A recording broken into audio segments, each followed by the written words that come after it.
Thank you for joining. You've got questions, we've got answers. This week's question is, now that we've begun the second semester, can we start to suspend or remove students who don't want to learn from the classrooms? So I'm going to begin this question with just a quick reminder of what current research that's been put out over the past couple months has told us about the stress levels. Our educators, so if you are an educator, an adult in the building, the research is showing us what we already know is that you are under a tremendous amount of stress. And not only are you dealing with the stress of trying to teach in the pandemic, you are struggling with the choice every day to come into work feeling like you could potentially be putting your family at risk of contracting COVID-19. There's also research that tells us that as of last month, I believe it came out, 78% of students who are sitting in a seat in your classroom are falling into a high stress category.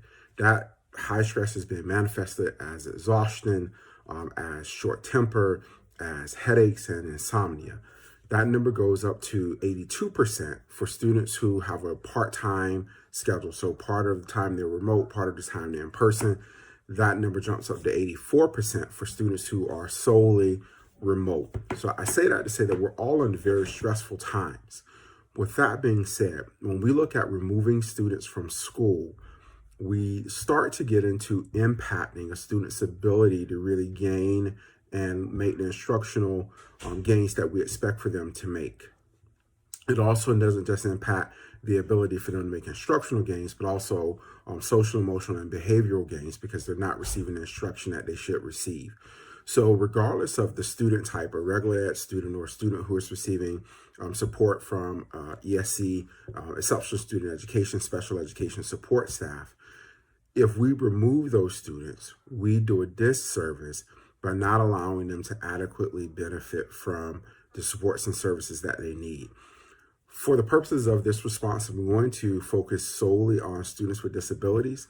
If we have begun the process of suspending students during the pandemic and we reach our magic 10 days of suspension, essentially what we've signed off on is that we are okay with students missing 60 hours of instruction.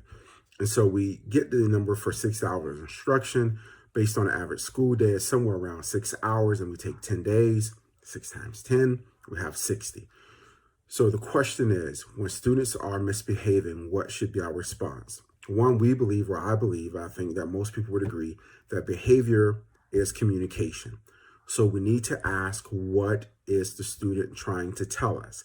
What is the root cause of their behavior? What can we do to address the needs of that student?